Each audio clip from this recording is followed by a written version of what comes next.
రక్షణ అనే అంశం అండి. రక్షణ అంటే చాలామందికి, అంటే కొత్త వాళ్ళకి, పాత వాళ్ళకి తెలిసే ఉండొచ్చండి. ఎవరైతే స్థానిక సంఘాల్లో చాలా కాలం నుంచి అనుభవం కలిగిన వారు ఉండవచ్చు, చాలా కాలం నుంచి క్రీస్తులో ఉన్నవారు ఉండొచ్చు. వారికి రక్షణ అనేది సబ్జెక్టు వారికి కొత్త కాకపోవచ్చు. అయినప్పటికీ మన మధ్య చాలామంది బాప్తిజం పొందవలసిన వారు ఉన్నారండి, రక్షణ పొందవలసిన వారు ఉన్నారు. వారి విషయం దృష్టిలో పెట్టుకుని వారు కూడా మనం పొందే భాగ్యం వారు కూడా పొందాలని వారి విషయాలను బట్టి మనం ఈ యొక్క సబ్జెక్ట్ని తీసుకోవడం జరిగిందండి.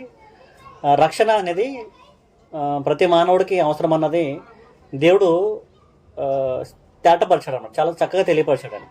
అందుకనే దేవుడు తన దీర్ఘశాంతాన్ని కనుపరుస్తున్నాడండి. ఎందుకంటే అందరూ అంతటా మారు మనసు పొందాలనేది దేవుడి యొక్క ఆశ అండి. అందుకనే యేసుక్రీస్తు వారి యొక్క రాకను కూడా ఆలస్యం అవటం కూడా అదొక కారణం అండి. అది పేతురు రాసిన పత్రికలో మనకు ఉంటుందండి. చూద్దామండి ఒకసారి పేతురు రాసిన పత్రిక, 2వ పేతురు రాసిన పత్రిక 3వ అధ్యాయము 8వ వచనం నుంచి 8, 9 చదువుదామండి. ప్రియులారా, ఒక సంగతి మర్చిపోకుడి, ఏమనగా ప్రభువు దృష్టికి ఒక దినము 1000 సంవత్సరం వలెనను 1000 సంవత్సరములు ఒక దినములే ఉన్నవి. కొందరు ఆలస్యమని ఎంచుకున్నట్లు ప్రభువు తన వాగ్దానం గురించి ఆలస్యము చేయువాడు కాడు గాని ఎవడను నశింపవాలని ఇచ్చింపక అందరూ మారు మనసు పొందవాలని కోరుచు మీ ఎడల దీర్ఘశాంతం గలవాడే అన్నాడు. దేవుడు యేసుక్రీస్తు వారిని పంపించడంలో కానీ, యేసుక్రీస్తు వారి రాకడ, రెండో రాకడ లేకపోతే రెండోసారి ప్రత్యక్షం అవటంలో కానీ ఆలస్యం అవుతుందండి. ఎందుకంటే అందరూ అంతటా మారు మనసు పొందాలనేది దేవుని యొక్క ఆకాంక్ష. అందుకే తన దీర్ఘశాంతం కూడా వెల్లడిపరుస్తున్నాడు అనమాట. యేసుప్రభు వారు ఇంకా రావట్లేదు. ఆ కాలంలోనే ఇంచుమించు యేసుప్రభు వారు ఆరోహణమైన తర్వాత కూడా ఆదిమ క్రైస్తవులు కానీ, అపోస్తులు కానీ అప్పట్లోనే వాళ్ళు ఎదురు చూసారని యేసుక్రీస్తు వచ్చేస్తారేమో తిరగని. ఆనాడు నుంచి నేటి వరకు ఇంచుమించు 2000 సంవత్సరాలు, 2024 సంవత్సరాలు అయినప్పటికీ ఇంకా యేసుప్రభు గారు రావట్లేదు, ఆలస్యం చేస్తున్నాడు అని దాని వెనకాల ఉండే అర్థం ఏంటంటే ప్రతి ఒక్కరు మారు మనసు పొందాలి, ప్రతి ఒక్కరు రక్షణ పొందాలి, ఎవరు నశించిపోకుండా ఉండాలి అన్నది దేవుని యొక్క ఆలోచన అన్నమాట. అందుకనే ఈ రక్షణ అనే అంశాన్ని రక్షణ అంటే ఏంటి, రక్షణ దేని నుంచి రక్షణ ఎలా పొందాలి, నిజమైన రక్షణ ఏది, అబద్ధమైన రక్షణ ఏది, రక్షణ పొందిన వారు నిజంగా రక్షణ పొందారు లేదా అన్న విషయాన్ని గ్రహించుకోవటానికి ఈ యొక్క సందేశాలు దోహదపడతాయని, ఇవి ఉపయోగపడతాయని మీరు శ్రద్ధాశక్తితో చాలా జాగ్రత్తగా వినడానికి ప్రయత్నం చేయాలని, విని వాటి విషయాలు గ్రహించి ఒకవేళ అందులో పొరపాట్లు ఉంటే తెలియపరచవచ్చండి. ఒకవేళ దాంట్లో అంగీకరించవలసిన విషయాలు ఏమైనా ఉంటే, లోబడవలసిన విషయాలు ఏమైనా ఉంటే వాటికి లోబడి, దేవుడి చిత్తానికి లోబడి ముందుకు వెళ్ళవలసిన అవసరం ఉందన్నమాట. రక్షణ అనేది ఏంటంటే ముఖ్యంగా దేవునికి ఉగ్రత నుంచి రక్షణ అనమాట. అంటే దేవుని యొక్క ఉగ్రత లేకపోతే నరకం నుంచి తప్పించబడటం అనేది రక్షణ అనమాట. అది రోమేయుల పత్రిక 5వ అధ్యాయం చూడండి, 9వ వచనం అండి. రక్షణ అంటే ఏంటంటే దేని నుంచి రక్షణ అంటే అండి, రక్షణ దేవునికి ఉగ్రత నుంచి. దేవునికి ఉగ్రత అంటే నరకం నుంచి రక్షణ అనమాట. అంటే పాతాళం నుంచి తప్పించుకున్నట్టుకు, లేకపోతే మన ఆత్మ నశించిపోకుండా నిత్య జీవంలో శాశ్వతంగా నెమ్మది కలిగి ఉండే చోటుకు వెళ్ళటకు రక్షింపబడటం, పాతాళం నుంచి తప్పించబడటం, లేకపోతే నరకం నుంచి తప్పించబడటం, దేవునికి ఉగ్రత నుంచి తప్పించబడటం అన్నదే రక్షణ అనమాట. 5వ అధ్యాయము 9వ వచనం అండి. కాబట్టి ఆయన రక్తం వలన ఇప్పుడు నీతిమంతులుగా తీర్చబడి మరింత నిత్యముగా ఆయన ద్వారా ఉగ్రత నుండి రక్షింపబడదుము. ఎక్కడి నుంచి రక్షింపబడతామంటండి, ఉగ్రత నుంచి రక్షించబడాలన్నమాట. రక్షణ అనేది ఎక్కడి నుంచి అంట, ఉగ్రత నుంచి. రక్షణ అన్నది దేవుని యొక్క ప్రణాళిక, దేవుని యొక్క సంకల్పమైందన్నమాట. అది క్రీస్తు యేసు వారి ద్వారా, యేసుక్రీస్తు వారి యొక్క మరణం ద్వారా, ఆయన రక్తం కార్చడం ద్వారా మనకి ఈ రక్షణ కలిగిందనమాట. మనం రక్షించబడ్డాం అనమాట. దేని నుంచి రక్షించబడ్డామండి, దేవుని యొక్క ఉగ్రత నుంచి రక్షించబడ్డాము, పాతాళం నుంచి రక్షించబడ్డాము. అది దేని ద్వారా జరిగిందంటే యేసుక్రీస్తు వారి యొక్క రక్తం ద్వారా జరిగిందనమాట. యేసుక్రీస్తు రక్తం ఏం చేస్తుందంటే మన అందరూ తెలుసండి. రక్తం ఏం చేస్తుందండి, మన ప్రతి పాపాలని కడిగి వేసేది ఉందండి రక్తం. యేసుక్రీస్తు రక్తం ఏం చేస్తుందంట, పాపాలని కడిగి వేస్తుంది అనమాట. 8వ వచనం చూడండి, అందులో 8వ వచనంలో 5:8 అండి, రోమేయుల రాసిన పత్రిక 5వ అధ్యాయం 8వ వచనం. అయితే దేవుడు మన ఎడల తన ప్రేమను వెల్లడపరుచున్నాడు. ఎట్లనగా మనమింకను పాపులమి ఉండగానే క్రీస్తు మన కొరకు చనిపోయాడు. పాపులుగా ఉన్న వారి కోసం క్రీస్తు యేసు వారు చనిపోయినట్లు, ఆయన మరణించినట్లు, ఆయన రక్తం మన పాపాలకు క్షమించినట్లు, తుడిచివేసినట్లు, ఆయన రక్తం ద్వారా మనకు కొన్నట్లు మనకు కనపడుతుంది అనమాట. మనం రక్షణ అంటే ఏంటో తెలుసుకున్నాం. రక్షణ అంటే ఏంటంట, దేవునికి ఉగ్రత నుంచి రక్షణ. అది ఎలా జరిగిందంటే యేసుక్రీస్తు వారి రక్తం ద్వారా జరిగిందండి. యేసుక్రీస్తు వారి యొక్క మరణం ద్వారా జరిగిందండి. యేసుక్రీస్తు వారి మరణం ద్వారా, రక్తం ద్వారా ఏం జరిగిందంటే మన పాపలమై ఉండగా వారు చనిపోయాడు. ఎందుకంట మన పాపాలు తీసివేయటకి చనిపోయాడు అనమాట. ముఖ్యంగా రక్షణ పూర్తిగా జరగాలంటే జరగవలసిన ముఖ్యమైన కార్యక్రమం ఏంటంటే మన పాపాలు తీసివేయబడటమే కార్యక్రమం. మన పాపాలు మనలో ఉంటే మనం నిత్యత్వం వెళ్ళటానికి అసాధ్యం అన్నమాట. మన పాపాలు, చేసిన పాపాలని తుడిచివేయాలి, లేకపోతే పాపాలు కడిగివేయాలి, తీసివేయాలి. అప్పుడే రక్షించబడతామన్నమాట. అప్పుడే మనం పరిశుద్ధులుగా ఉండగలుగుతామన్నమాట. దేవుడు ఎలా పరిశుద్ధుడో మనం కూడా పరిశుద్ధులై ఉంటేనే మన నిత్యత్వం వెళ్ళగలమన్నమాట. అందుకనే దేవుడికి మనకి ఎడబాటుగా ఉండేవి ఏంటంట, అడ్డంగా ఉండేవి ఏంటంట, పాపాలు అంటే చూడండి. యెషయా గ్రంథము 59వ అధ్యాయం మొదటి రోజు చూస్తుంటే రక్షింపనేరకున్నట్లు యెహోవా హస్తము కురచాలి. మనం రక్షించకుండా దేవుడు కాపాడటానికి ఆయన చేతులు కురచాలి కదా. ఆయన రక్షించడానికి సామర్థ్యం కలిగిన వాడు, సర్వశక్తిమంతుడు. ఆయన రక్షించడానికి ఆయన చేతులు కురచకాలేదంట. విననేరకున్నట్లు ఆయన చెవులు మందం కాలే. మనం తెలుసుకున్నాం కదండి, పాపాలు మనం రక్షించబడాలంటే, ఉగ్రతను రక్షించబడాలంటే మన పాపాలు పోవాలండి. పాపాలు పోతేనే మనం రక్షించబడతామండి. మనం ఎంత ప్రార్థన చేసినా, దినమల్లా ప్రార్థన చేసినా, గొలుసు ప్రార్థన చేసినా, 7 వారాలు ప్రార్థన చేసినా మన పరలోకం వెళ్ళం. కానీ మనం జీవితంలో జరగవలసిన ముఖ్యమైన ఘట్టం ఒకటి ఉందండి. ఆ ఘట్టం జరిగితేనే మన పాపాలు పోతాయి, మనం రక్షించబడతాము అన్న విషయాన్ని ఈ యొక్క అధ్యాయంలో ఈ వచనం మనకు తెలియపరుస్తుంది అన్నమాట. ఇంకా చదివితే 59లో మొదటి వచనంలోనే మీ దోషములను మీకును మీ దేవునికి అడ్డంగా వచ్చాను. మీ పాపాలు అడ్డంగా ఉన్నాయంట దేవునికి మనకిని. రక్షించడానికి ఆయన చేతులు కురచగలేవంటండి. మనం ప్రార్థనలు చేస్తున్నామంటే దినమల్లా మన పాపాలు పోవాలని అవని కానీ మనం మన ప్రార్థనలు చేరట్లేదు. ఎందుకు చేరట్లేదంటే మన పాపాలు ఇంకా మనలో ఉన్నాయంట. మన పాపాలు మనలో ఉంటే మనం దేవుడికి మనకి ఎడబాటు ఉంటుందంట, మనం రక్షింపబడినట్టు కాదంట. అందుకని 2వ వచనం ఏమంటుందంటే మీ పాపములు ఆయన ముఖమును మీకు మరుగుపరిచను గనుక ఆయన ఆలకింపై ఉన్నాడు. దేవుడు మనం మొరను వినాలన్నా, మన ప్రార్థనలు నేరుగా దేవుడి సన్నిధానికి వెళ్ళాలన్నా, లేకపోతే మనం చనిపోయిన తర్వాత దేవుడు సన్నిధానంలో నేరుగా ప్రభు ఎక్కడైతే ఆశీనుడో ఆ స్థలంలో మనం ఉండాలన్నా, మనం రక్షించబడాలన్నా ముఖ్యంగా జరగాల్సింది ఏంటంటే మనలో పాపాలు పోవాలండి. పాపాలు పోతేనే కానీ, మన పాపాలు తీసివేయబడితేనే కానీ మనం రక్షణ పొందలేమన్న విషయాన్ని మనం తెలుసుకోవాలన్నమాట. ఈ పాపాలు పోవటానికి యేసుక్రీస్తు వారు తన స్వయాన భూమి మీదకి వచ్చి రక్తం కార్చి, ఆ రక్తం ద్వారా ఎవరైతే ఆశ్రయిస్తారో, యేసుక్రీస్తు వారి రక్తాన్ని ఎవరైతే ఆశ్రయిస్తారో, యేసుక్రీస్తు వారిని ఎవరైతే ఆశ్రయిస్తారో వారికి విమోచన తెచ్చేటకి దేవుడు సంసిద్ధంగా ఉన్నాడు అనమాట. ముఖ్యంగా మనం ఏం చూద్దామంటే ఇప్పుడు పాపం అంటే ఏంటి చూద్దామని. మనం తెలియాలి కదండి. నేను పాపాత్మను కాదని చాలామంది అనుకుంటారండి. నేను పాపాత్మను కాదని, నేనేం పాపం చేస్తాను అనుకుంటారండి. కానీ మనకు కొన్ని విషయాలు తెలియదు. పాపం అంటే ఏంటి, ఆ పాపం నాలో ఉందా, ఆ పాపం నాలో ఉంటే నేను దాన్ని ఎలా తీసివేసుకోవాలి, దాన్ని ఎలా ఒప్పుకోవాలన్న విషయాన్ని కూడా మనకు అర్థమవుతుంది అన్నమాట. అందుకనే మొదటి యోహాను రాసిన పత్రిక పాపం అంటే ఏంటో చూద్దామని. పాపం అంటే ఏంటండి? పాపం అంటే సకల దుర్నీతి పాపం అంటండి. మొదటి యోహాను రాసిన పత్రిక 5వ అధ్యాయము 17వ వచనం. సకల దుర్నీతి పాపం ఏంటంటే ప్రతి దుర్నీతి. ఆ దుర్నీతి అంటే ఏంటో మనం చూద్దామండి. ఫస్ట్ ఆఫ్ ఆల్ మనం చూసేది ఏంటంటే పాపం అంటే ఏంటో చూద్దామండి. మొదటగా ఏం తీసుకున్నామండి? సకల దుర్నీతి పాపం అంట. రెండోది రోమీయుల రాసిన పత్రిక 14వ అధ్యాయం 23వ వచనం అండి.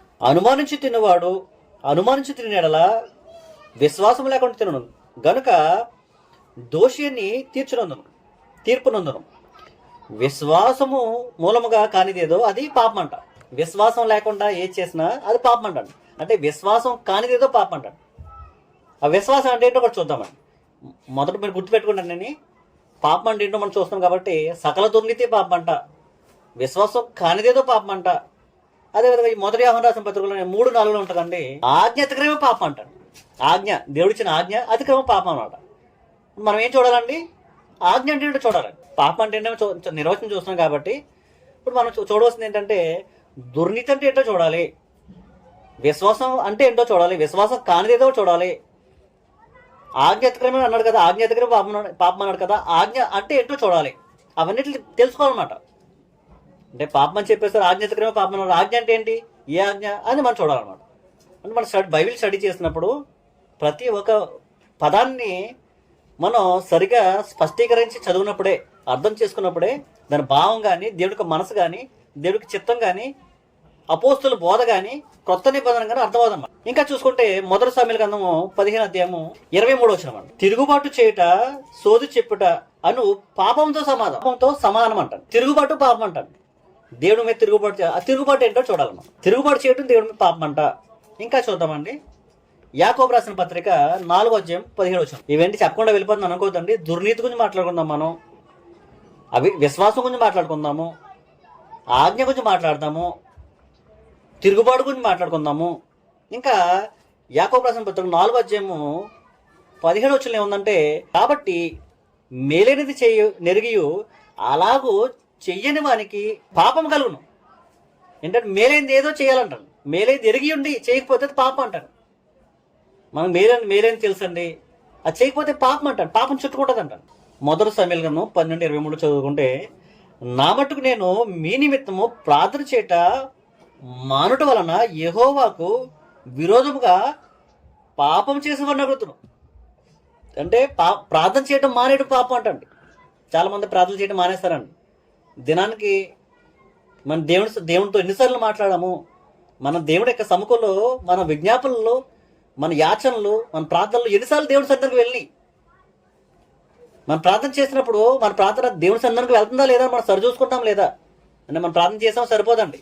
అంటే మనలో పాపం ఉంటే ఆయన చెవులు మందకెళ్తాయంటండి, మన మొర విన్నట్టు. అందుకనే గ్రంథాన్ని చాలా శ్రద్ధగా మనం గ్రహించి పాపం అంటే ఏంటో, దాని నుంచి ఎలా విడుదల పొందాలో, దాని నుంచి రక్షణ పొందడానికి దేవుడు ఏ ఏర్పాట్లు చేశాడో వాటి నుంచి మనం విడుదల పొంది దేవునితో సత్సంబంధం కలిగి, అన్యోన్య సహవాసం కలిగి దేవునితో మనం ముందుకు కొనసాగవలసిన అవసరత ఖచ్చితంగా మనం అందరికీ ఉందన్నమాట. అందుకనే మనం చూసుకున్నాం, ఏం చూస్తున్నామండి, పాపం అంటే ఏంటి చూసాం. ఎందుకు చూస్తాం పాపం అంటే, ఆ పాపం మనలో ఉంటే మన దేవుని సముఖానికి వెళ్ళలేమండి.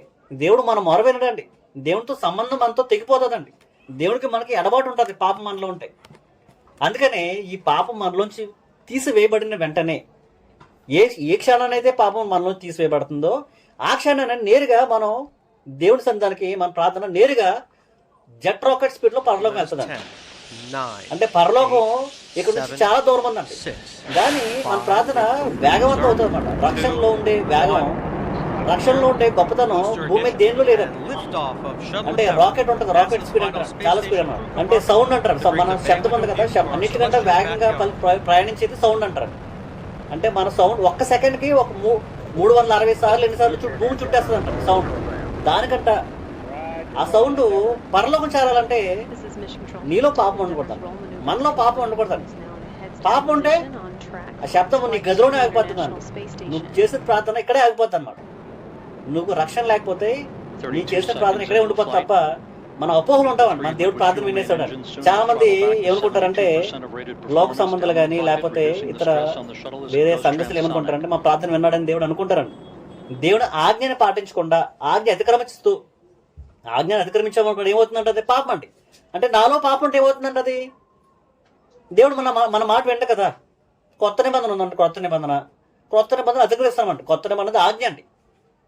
పాత నిబంధన ఇశ్రాయేలు ప్రజలకు ఎలాగైతే దేవుడు ఆజ్ఞ ఇచ్చాడో, క్రొత్త నిబంధన క్రైస్తవులకు ఆజ్ఞ ఇచ్చాడండి. ఇప్పుడు ఆజ్ఞ అతిక్రమిస్తూ వాళ్ళ ఇష్టానుసారంగా వాళ్ళ వ్యక్తిగత జీవితంలో కానీ, వాళ్ళ ఇష్టానుసారంగా స్థానిక సంఘాల్లో వాళ్ళ ఆరాధనలు కానీ చేస్తున్నప్పుడు వాళ్ళు ఏం చేస్తారంటే ఆజ్ఞ అతిక్రమిస్తారు. ఇండైరెక్ట్గా అతిక్రమిస్తూ వాళ్ళు దేవుడిని ప్రార్థన చేస్తున్నప్పుడు వారు మొర దేవుడు వినేశాడు అనుకుంటారు వాళ్ళు. కానీ అది వాళ్ళు తెలియని సత్యం ఏంటంటే, వాళ్ళ ప్రార్థన దేవుడు వినలేదన్న విషయాన్ని మన గ్రంథం ద్వారా తేటపరచవచ్చండి. ఇప్పుడు ఉదాహరణకి మనకు ఎవరికైనా నీరసం వచ్చిందండి, ఒంట్లో జబ్బు వచ్చిందండి. ఇప్పుడు మనం ఏం చేస్తామండి, మనం ప్రార్థన చేస్తామండి, పోతుందండి, దేవుడే స్వస్థపరచాడు అనుకుంటామండి. అదే అన్యులు ఉన్నారండి, దేవుడు ఎరగని వారు ఉన్నారండి, దేవుడు అంటే తెలియని వారు ఉన్నారండి, దేవుడు ద్వేషించేవారు ఉన్నారండి. వారు కూడా జబ్బులు వస్తూ ఉంటాయండి. ఇప్పుడు వారు మందులు వేసుకుంటారండి, వారికి జబ్బు తగ్గుతుందండి. ఇప్పుడు వారికి మనకి తేడా ఏముందండి అంటే, వాళ్ళకి జబ్బులు తగినాయి, మనకి జబ్బులు తగినాయి. అంటే మన ప్రార్థన దేవుని సముఖం వెళ్ళాలి, లేకపోతే మన దేవునితో సత్సంబంధం కలిగి ఉండాలి, మన రక్షణ పొందింది వాస్తవికంగా ఉండాలి, కరెక్ట్ అయింది ఉండాలి అని మనకు గ్రహించుకోవాలన్నమాట. అది దేవుడి యొక్క లేఖనం మనం ముందు పెడుతున్నాం. అందుకనే రక్షణ పొందాలంటే మనలో పాపం తీసివేయబట్టమే రక్షణ అనమాట. ఆ పాపం తీయడం వల్ల ఏమవుతుంది జరుగుతుందంట, మనతో దేవునికి సంబంధం జరుగుతుందండి. మనం చనిపోయిన తర్వాత నిత్యత్వం వెళ్ళే అవకాశం ఉందన్నమాట. అందుకనే పాపం అంటే ఏం చూసామండి, పాపం అంటే దుర్నీతి, సకల దుర్నీతి పాపం అంట. రెండోది విశ్వాసం కానిది పాపం అంట. ఆజ్ఞ అతిక్రమమే పాపం అంట. దేవుడికి తిరుగుబాటే పాపం అంట. మేలైనది చేయని ఎరుగు దాన్ని చేయకపోవటం పాపం అంట. ప్రార్థన చేయకపోవటం పాపం అంట. దుర్నీతి పాపం అంటున్నారు కదా. దుర్నీతి అంటే ఏంటి, నీతి అంటే ఏంటి చూడాలి. సకల దుర్నీతి అన్నారు కదా, నీతి అంటే ఏంటండి అంటే దుర్నీతికి ఆపోజిట్ వర్డ్ నీతి అనమాట. ఇప్పుడు సకల దుర్నీతి పాపం, అదే నీతి ఏంటంటే పాపం లేనిదనమాట, పాపం లేనిది. అందుకనే ఆదికాండం 15:6 చూసుకుంటే, అతడు యెహోవాను నమ్మెను, అది అతనికి నీతిగా ఎంచబడను. అంటే దేవుడు నమ్మకపోవటం దుర్నీతి అండి. దేవుడు నమ్మకపోవటం ఏంటంట, దుర్నీతి అంట. దేవుడు నమ్మితే స్వచ్ఛందంగా ఎలా నమ్మాడండి అబ్రహాము ఎలా నమ్మాడంటే తన జీవితంలో ఏమీ లేదండి. దేవుడు పిలిచాడండి, అబ్రహామా నీ దేశాన్ని నీ బంధువులు విడిచిపెట్టామని పిలిచాడండి. ఆయన కళ్ళు మూసుకుని అటు విడిచిపెట్టి వచ్చాడండి. అబ్రహాం దేవుడు నమ్మాడు, అది నీతిగా ఎంచబడ్డదండి. అబ్రహాం దేవుడు ఏం చెప్పాడండి, ఏదో ఆకాశ నక్షత్రాలు లెక్కపెట్టు, ఇస్రాయేలు లెక్కపెట్టు, నీ సంతానం అంత గొప్పగా చేస్తాను అని దేవుడు అబ్రహాంతో చెప్తే అబ్రహాం గుడ్డిగా నమ్మేశాడండి. ఇంచుమించు రమారమి 99 సంవత్సరాలు అయినప్పటికీ అతనికి పిల్లలు కలగలేదండి, అయినా నమ్మాడండి. అంటే అవకాశం లేనప్పుడు కూడా నమ్మకం కలిగి ఉండటం నీతి అంటండి. అంటే దేవుడి మీద ఎంతగా ఆధారపడిపోవాలంటే, దేవుడు యేసుక్రీస్తు వారి ద్వారా నన్ను రక్షిస్తానన్నాడు. నా జీవితంలో ఏ పరిస్థితి అయినా సరే, ఏ అవరోధం వచ్చినా సరే, అబ్రహాం జీవితాన్ని పరిశీలన చేస్తే అవరోధమే కదండి, ఇబ్బందే కదా. ఒక పక్క ఏమో అబ్రహాంతో దేవుడు మాట్లాడాడండి. శారాతో చెప్పాడు అబ్రహాం వెళ్ళి, ఇలాగ నా దేవుడు నాతో మాట్లాడాడు, మన ప్రయాణమే వెళ్ళాలి, రామ్మ బ్యాగులు సర్దుకో అని చెప్పి శారాతో చెప్పాడండి. శారా ఏమనాలండి, దేవుడు అంటావేంటి, మాట్లాడంటావేంటి, ఇంత బిజినెస్ మంది, ఇంత డబ్బు ఉంది, ఇంత ఆశ ఉంది, బంధువులు ఉన్నారు, ఇలా విడిచిపెట్టి వెళ్ళడమా, ఇది ఎక్కడ సంగతి నువ్వు అంటున్నావని శారా తిరగబడి ఉండొచ్చాను. పోనీ అలా అని అన్న తర్వాత కూడా అబ్రహాంతో తిరిగి ప్రయాణం చేస్తున్నాను. ప్రయాణం వెళ్ళి ఎక్కడో ఎడారుల్లో నివసించారు వాళ్ళు. సుఖాంతమైన జీవితం జీవించలేదు వాళ్ళు. కష్టాల్లో ఈ ఊరు ఆ ఊరిలో డేరాలు వేసుకుంటూ బతికారు వాళ్ళు. చివరికి దేవుడు మన సంతానం ఇస్తానన్నాడు, దేవుడు నాతో మాట్లాడాడు, ఆ సంతానం బహుగా విస్తరింప చేస్తానన్నాడు అని శారాతో చెప్పుడు చూడు అబ్రహాం. కానీ 99 సంవత్సరాలు అయిపోయినాయి, పిల్లలు పుట్టలే. అప్పుడు ఏమవుతుందండి, విచిత్రమైన సంగతి కదండి. అంటే శారా వాళ్ళు దూషించే సంగతి అండి. అబ్రహామును దూషించవలసిన సందర్భం ఉండదు, కానీ దూషించలే. కానీ అబ్రహాము దేవుడు నమ్మాడండి అటువంటి పరిస్థితుల్లో కూడా. అతనికి ఇంచుమించు 900 మంది సేవకులు ఉన్నారండి. అంటే పనివారు ఎంతమంది ఉన్నారంట, 900 మంది ఉన్నారండి. ఆ పనివారులు అనేక మంది పిల్లలు పుడుతూ ఉన్నారండి. 900 మందికి పిల్లలు పుట్టేస్తున్నారండి. వాళ్ళకి పెళ్ళి అవుతున్నాయి, పిల్లలు పుట్టేస్తున్నారు. పెళ్ళైన సంవత్సరానికి పిల్లలు పుట్టేస్తున్నారు. యజమానికి పిల్లలు లేకపోయారండి. అది ఎంత బాధాకర విషయం అండి, చాలా దుఃఖకర విషయం అండి. ఆస్తిపాస్తులు ఉన్నాయి, అన్నీ ఉన్నాయి, కానీ పిల్లలు లేరండి. దేవుడు ఇస్తారని నమ్మాడండి. అంటే మనం కాని పరిస్థితుల్లో కూడా, మనం ఊహకు అందరి పరిస్థితుల్లో కూడా దేవుడు నమ్మటమే నీతి అంటండి. అందుకనే రోమిల రాసిన పత్రిక చూడండి, రోమిల రాసిన పత్రిక. అంటే అబ్రహాము ఎలా నమ్మాడు, ఏ స్థాయిలో నమ్మాడంటే అది నీతిగా ఎంచబడ్డదంటే మనం దేవుడిని ఏ స్థాయిలో నమ్మాలి అన్న విషయాన్ని కూడా మనం గ్రహించుకోవచ్చు. రోమిల రాసిన పత్రిక 4:18 నీ సంతానము ఎలాగుండునని చెప్పిన దాన్ని బట్టి దేవుడు చెప్పాడంట అబ్రహాముకి, నీ సంతానం ఎలా ఉంటుందయ్యా, పైన చూడు ఆ నక్షత్రాలు, కింద చూడు శ్రేణువులు, వాటికంటే గొప్పగా నీ సంతానం చేస్తా, భూమి మీద వ్యాపింప చేస్తా అని అనేక వాగ్దానాలు దేవుడు అబ్రహాం చేశాడండి. నీ సంతానము ఎలాగుండునని చెప్పిన దాన్ని బట్టి తన అనేక జనములకు తండ్రి అగినట్లు. నిరీక్షణకు ఆధారం లేదంట, ఏ ఆధారం లేదండి. నిరీక్షణకు ఆధారం లేనప్పుడు అతడు నిరీక్షణ కలిగి దేవుడిని నమ్మాడంటాడు. ఆ నమ్మకం కలిగి దేవుడి మీద మనం ఉంటే అది నీతి అండి. దట్ ఈస్ రైచియస్నెస్ అండి. అంటే మనం ఒక రైచియస్నెస్ పర్సన్గా మనం ఉండాలంటే, నీతి మంతులుగా మనం ఉండాలంటే దేవుడిని ఆ స్థాయిలో నమ్మాలన్నమాట. చాలామంది ఆ స్థాయిలో నమ్మరండి. ఏ స్థాయిలో నమ్ముతారంటే, వాళ్ళ జీవితంలో ఇబ్బంది కలిగినప్పుడు వాళ్ళు ఏం చేస్తారు, పరిగెడతారు. ఎక్కడ పరిగెడతారని వాళ్ళు వాళ్ళ జీవితంలో అనారోగ్యం వస్తే కొంతమంది స్వస్థతల కూడుకులు పరిగెడతారండి. కొంతమంది తాయెత్తులు కట్టించుకుంటారు. క్రైస్తవులు తాయెత్తులు కట్టించుకుంటారండి. తాళ్ళు కట్టించుకోవటం కానీ ఇంకా రకరకాల పనులు చేస్తుంటారు. అంటే దేవుడి మీద నమ్మకం పెట్టుకోకుండా దేవుడికి దూరస్తులు పడతారన్నమాట. అదేమవుతుందంటే అది పాపం అవుతుందన్నమాట. అది దుర్నీతి అవుతుందండి. నీతి అంటే ఏంటంటే దేవుడిని నమ్మటం నీతి అండి. ఏ స్థాయిలో నమ్మాలంటే అబ్రహాము దేవుడిని నమ్మాడండి. అబ్రహాము దేవుడిని విశ్వసించాడు. ఏ స్థాయిలో విశ్వసించాడండి? ఏ స్థాయిలో విశ్వసించాడంటే తనకు ఆధారం లేదండి. ఏ ఆధారం లేదండి. దేవుడైతే వాగ్దానం చేశాడు, నువ్వు అనేక జన్మకు తండ్రి అవుతాడని దేవుడు వాగ్దానం చేశాడు, కానీ దానికి ఆధారం లేదండి. ఇంచుమించు శారా గర్భం అయితే మృతతుల్యం అయిపోయింది. తను కూడా అబ్రహాం కూడా ముసలోడు అయిపోయాడు. వాళ్ళ పిల్లలు పుట్టే ఆస్కారం లేనప్పుడు కూడా దేవుడు నమ్మదగినవాడు, గొప్పోడు, ఆయన నా జీవితంలో సరైన సమయాన్ని నాకు దేవుడు ఇస్తాడు అని నమ్మాడండి. అది ఏ సమయాన్ని ఎంతకాలం అయితే ఎంతకాలం నమ్మాడండి? ఇంచుమించు 24 సంవత్సరాలు కనిపెట్టారండి. అంటే 75 సంవత్సరాల తర్వాత 70 సంవత్సరాలకి అబ్రహాముకు పిలుపు వచ్చిందండి. ఎక్కడికి? తన కల్దీ పట్టణం నుంచి తను రమ్మని 70 సంవత్సరాలు పిలిపొస్తే పిలిచిన తర్వాత దేవుడు అతను వాగ్దానం చేశాడండి. నిన్ను నీ సంతానాన్ని ఆశీర్వదిస్తాను, నీ సంతానాన్ని ఆకాశ నక్షత్రాలు చేస్తాను, నేను అనేక జన్మలకు తండ్రికి చేస్తానని అబ్రహాము దేవుడు వాగ్దానం చేసి 24 సంవత్సరాలు అయిపోయినా సరే 24 సంవత్సరాలు అయిపోయిన తర్వాత కూడా తను విశ్వాసాన్ని విడిచిపెట్టకుండా, నమ్మకాన్ని విడిచిపెట్టకుండా, ఏ ఆధారం లేనప్పుడు కూడా దేవుడు నమ్మాడు. కాబట్టి అది అతను నీతిగా ఎంచబడ్డది అనమాట. ఆ నీతి నమ్మకమే నీతి అండి. దేవుడిని నమ్ముకోవటమే నీతి అండి.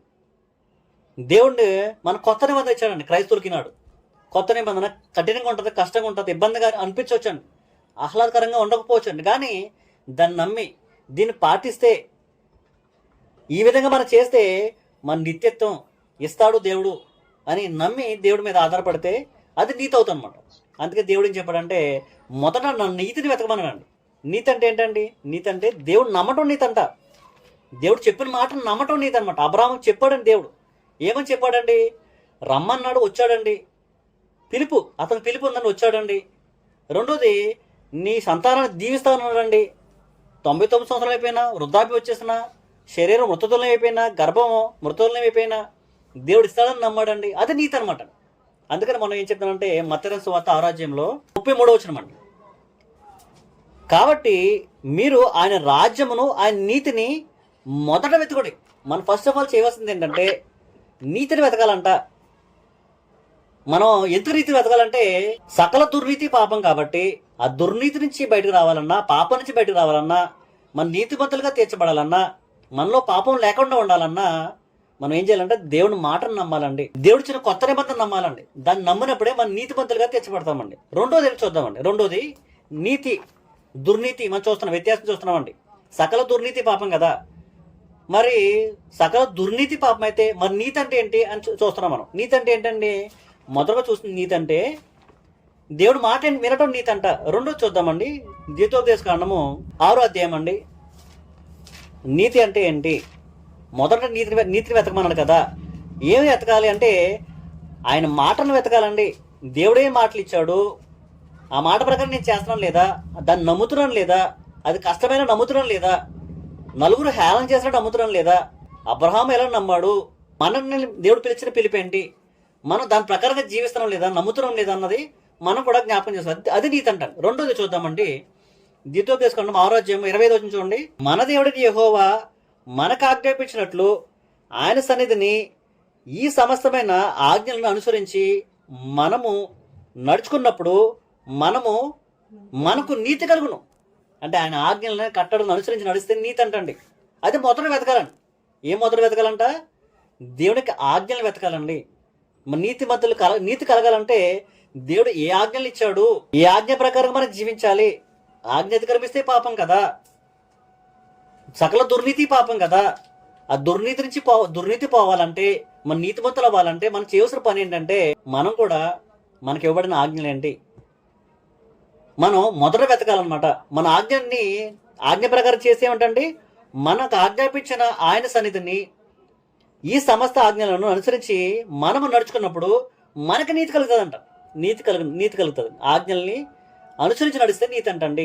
ఆయన నమ్మితే, విశ్వాసానికి అంటే నమ్మటానికి ఆధారం లేనప్పుడు నమ్మితే మనకు నీతి కలుగుతుందంట. అది మనం మొదట వెతకాలండి. ఇలా వెతికినప్పుడు మనకి ఏమవుతుందంట, దుర్నీతి పోయి నీతి వస్తుందంటండి.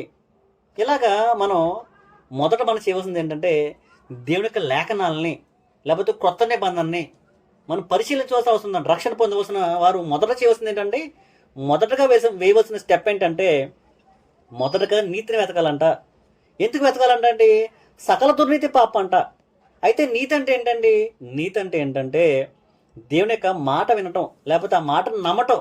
అది ఎంత కష్టమైనా అబ్రహాము నమ్మినట్లు మనం నమ్మటం అండి. విశ్వసించడానికి ఆధారం లేనప్పుడు కూడా విశ్వసించిన అబ్రహాము లాగా మనం కూడా దేవుని మాటను నమ్మటం, కొత్త మందిని మనం నమ్మి దాన్ని ఒప్పుకోవటం నీతి అంటండి. అదేవిధంగా ఆజ్ఞలను అనుసరించి నడుచుకోవటం నీతి అంటండి. ఆజ్ఞలు ఎక్కడ ఉన్నాయండి? మనకి కొత్త నిబంధన అనమాట. కొత్త నిబంధన అది మన క్రైస్తవులకు ఇవ్వబడిన ఆజ్ఞ అనమాట. ఆజ్ఞలు ఏంటి? రక్షింపడాలంటే ఆజ్ఞలు ఏంటి? రక్షణ పొందిన వారికి ఇచ్చిన ఆజ్ఞలు ఏంటి? రక్షణ పొందిన వారు ఎక్కడికి వెళ్ళాలి? ఎక్కడ చేర్చబడాలి? ఎలా ఉంటే వాళ్ళు రక్షించబడతారు? ఎలా ఉంటే వాళ్ళ పాపాలు పోతాయి? వాళ్ళ పాపంతో వాళ్ళు ఉంటే సకల దుర్నీతి పాపం కదండి. పాపం అలాగే ఉందనుకోండి, నీతిని నెరవేర్చడానికి మనం దేవుని ఆజ్ఞలు మనం తెలుసుకోకుండా, దాన్ని సరిగ్గా పాటించకుండా మనం వెళ్ళి బాప్తిసం పొందేసి రక్షణ పొందేసాం అనుకున్నాం, అది రక్షణ కాదండి. ఆ పాపాలు మనలో ఉంటే దేవునికి మనకి ఎడబాటు ఉంటుందంట. మనం రక్షించడానికి దేవుడు చేతులు కురచకాలేదంటండి. మన పాపాలే అడ్డం ఉన్నాయంట. అందుకనే మన పాపాలు తీసివేసుకుంటమే రక్షణ. కాబట్టి ఆ పాపాలు తీసివేసుకోవాలంటే దుర్నీతి మనలో ఉండకూడదు, నీతి మనలో ఉండాలి. నీతి అంటే ఏంటంటే దేవుని యొక్క చిత్తాన్ని లేకపోతే దేవుని యొక్క మాటకి లోబట్టడం, లేకపోతే నమ్మటం. అదే స్థాయిలో నమ్మాలంటే విశ్వాసానికి ఆధారం లేనప్పుడు కూడా దేవుడు ఇచ్చాడు, చేస్తాడు అంతే. కొత్త నిబంధన నమ్మవలసిందే, శిరస వహించవలసిందే. అది ఆజ్ఞలు ఏంటి? ఆజ్ఞలు పాటిస్తే మనకు నీతి కలుగుతుంది. కాబట్టి ఆయన ఆజ్ఞలు పాటించి ఆ యొక్క మాటను విని, మనకి చెప్పబడిన మాటలు, మనకి ఇచ్చిన పిలుపు ఏంటి మనం తెలుసుకుని, మన లోబడి మన బాప్తిసం పొందే రక్షణ పొందడానికి అది ఆస్కారం ఉంటుంది. కాబట్టి మన పాపాలు పోతాయి. కాబట్టి దేవుడికి మనకి సత్సంబంధం కలిగి అన్యోన్య సహవాసంతో మనం భూమి మీద ఉన్నంతకాలం ఉండి, మనం భూమి మీద విడిచిపోయిన తర్వాత నిత్యత్వంలో పరలోకంలో యేసుక్రీస్తు వారు ఉండే స్థలంలో మనం కూడా ఉండే ఆస్కారం దేవుడు ఏర్పరచాడు రక్షణనే ఏర్పాటు ద్వారా. ఎందుకని ఈ రక్షణ మనం నిర్లక్ష్యం చేయకుండా రక్షణని మనం వెతుకుతూ రక్షణ పొందిన వారంగా మన భూమి మీద ముందు కొనసాగాలి. ఇంకా చాలా విషయాలు ఉన్నాయండి, రాబోయే దినాలు మనం నేర్చుకుందామండి. ఇంత శ్రద్ధగా మీ అందరికీ మరోసారి ప్రభు పేట వందలు తెలియపరుచుకుంటూ నా మాటలు ముగిస్తున్న అందరికీ వందలు. Thank you very much.